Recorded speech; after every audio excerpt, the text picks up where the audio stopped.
Welcome to the Exponential English Podcast. This is a place to slow down, to breathe, and to learn English naturally. Today, I want to tell you about Maya's first day in New York City. It was her first time in the city. She was excited. She was nervous. And very quickly, she learned that New York can be fun, loud, confusing, stressful, and a little crazy. Maya arrived in the afternoon. She picked up her suitcase. She walked through the airport. She looked around at all the signs, all the people, and all the noise. Everything felt fast. People were walking fast, talking fast, driving fast. Even the airport workers looked busy. Maya took a deep breath and said, "Okay, Maya, stay calm. You can do this." At the airport, she wanted to buy a prepaid SIM card for her phone, but she was tired. She saw a long line at the phone counter. She thought, I will do that later. First, I need to get to my hotel. That was her first mistake. Without a local SIM card, her phone worked badly. The map loaded slowly. Some pages would not open. But Maya still went to the rental car desk, got her car keys, and left the airport. At first, she felt happy. She was in New York. The sun was still up. The streets were full of life. Tall buildings stood everywhere. Yellow taxis moved past her. People crossed the roads in big groups. She looked around and smiled. Then the trouble started. Maya was driving behind a black SUV. The SUV moved quickly, so Maya moved quickly too. She changed lanes. She followed the car. She looked at the road, then at the buildings, then back at the road. She was not thinking about her speed. A few minutes later, she saw flashing red and blue lights behind her. Her heart dropped. "Oh no," she said. "No, no, no, not today. Please, not today." She looked in the mirror. The police car was behind her. She slowly pulled over to the side of the road. Her hands felt cold. She turned off the engine. She sat very still. A police officer walked toward her window. He knocked gently. Maya rolled the window down and gave him a nervous smile. The officer said, "Good afternoon, ma'am. Do you know why I stopped you?" Maya swallowed and said, "Maybe because I look lost?" The officer did not laugh. He said, "You were speeding." Maya blinked. "Was I really?" she asked. "I'm sorry, I was following the car in front of me." The officer said, "That is not a good reason to speed." Maya nodded quickly. "Yes, sir. You are right. I'm sorry. This is my first day here. I just came from the airport. I'm tired, I'm confused. And honestly, I think the road is moving faster than my brain." This time, the officer smiled a little. He asked for her license and rental papers. Maya gave them to him. Then she sat there alone in the car. She looked at the steering wheel and whispered, "Welcome to New York." A minute later, the officer came back. He handed her papers back and said, "I'm giving you a warning today. Slow down. Drive carefully." Maya looked up in surprise. "A warning?" she said. "Not a ticket?" The officer shook his head. "Just a warning. But pay attention." Maya put one hand on her chest and said, "Thank you. Thank you so much. I promise I will drive like a grandmother." The officer laughed a little and walked away. Maya waited a moment, then started the car again. This time she drove very, very slowly. In fact, she drove so slowly that one driver behind her honked. Maya whispered, "I don't care. I choose peace." After a long drive, she finally reached the AFU hotel. From the outside, it looked beautiful. The building was tall and elegant. The front doors were shiny. There were flowers near the entrance. Inside, the lobby looked expensive. There were soft lights, nice chairs, a big carpet, and relaxing music. Maya smiled again. She thought, good. My day is getting better. She went to the front desk and said, Hi, I have a reservation under Maya Patel. The man at the desk smiled politely. Welcome to the AFU Hotel, Miss Patel. Here is your key card. Enjoy your stay. Maya thanked him, took her suitcase, and went upstairs. She found her room. She opened the door. Then she stopped. She looked inside. She looked again. The room was tiny. Very tiny. The bed was small. The window was small. The space between the bed and the wall was small. Everything was small. Maya walked in slowly and said, Is this the room or the storage closet? She put her suitcase on the floor, but the suitcase took up almost all the floor space. She turned sideways just to walk past the bed. Then she opened the bathroom door and it hit the bed. She stared in silence.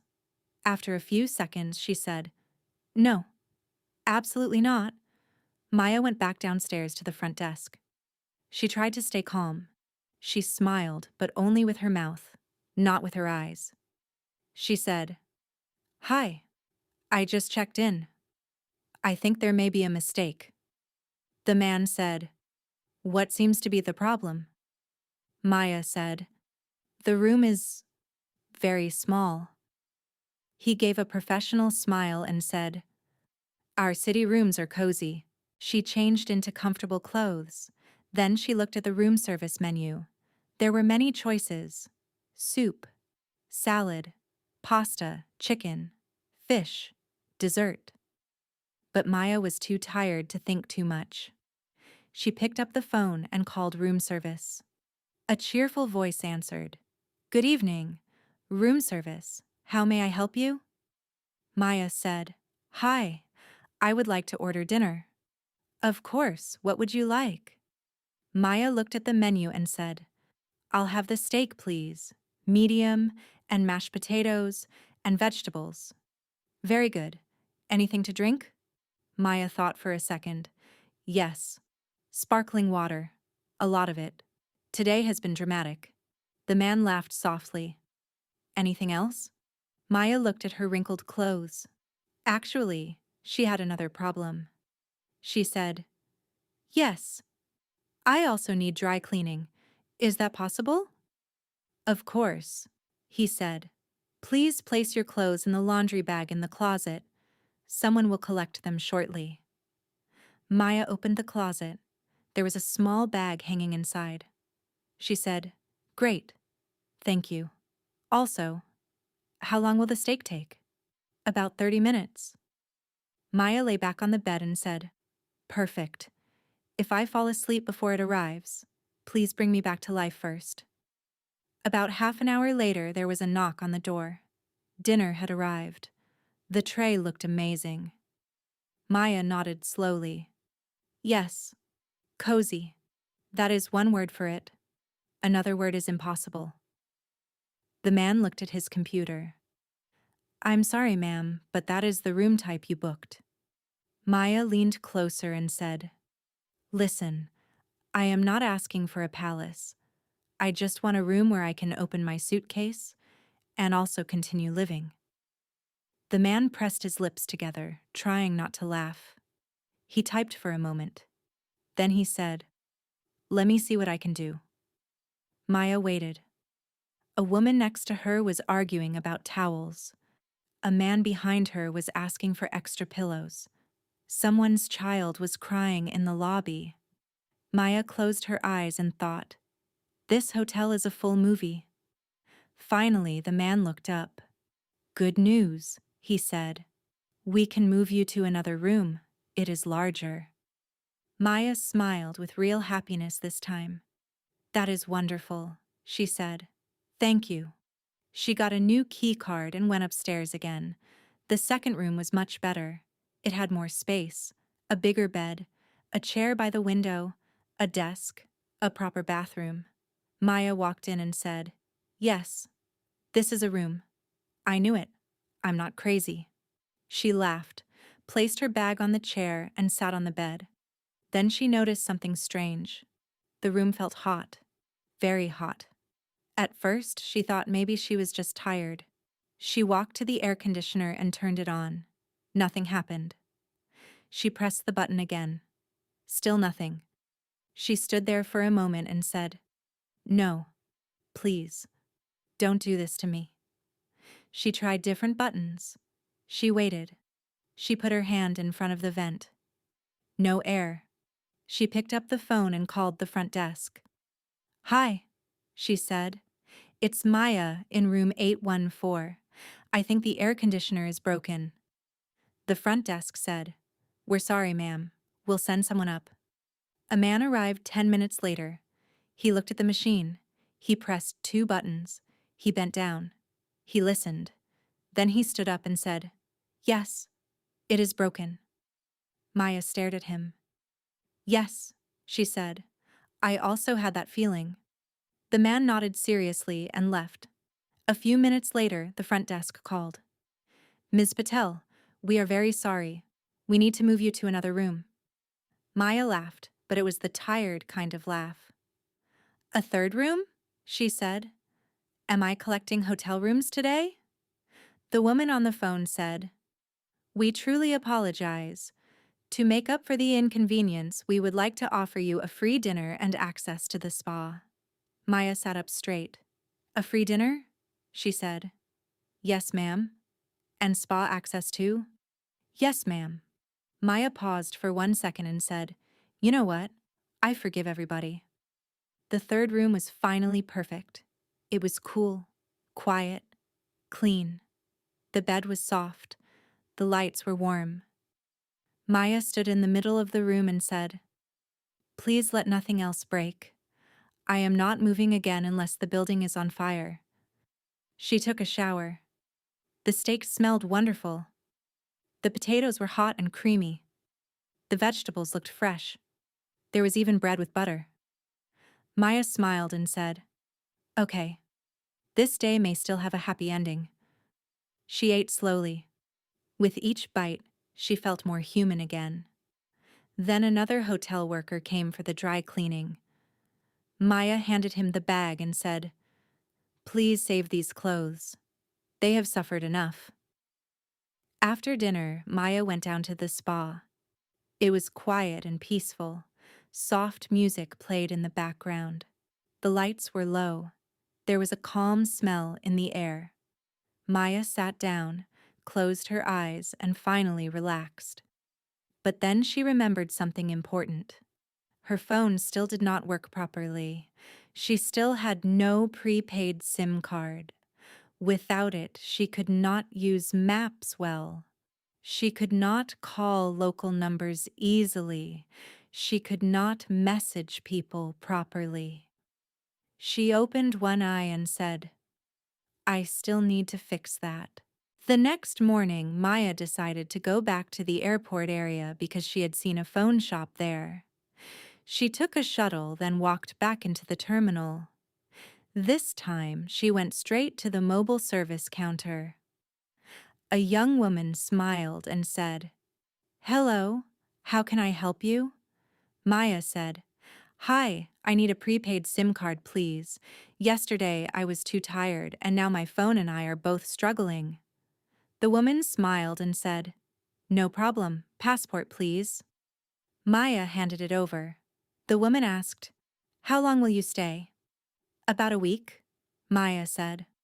The woman showed her a few plans. Maya listened carefully. She chose one with enough data for maps, messages, and videos.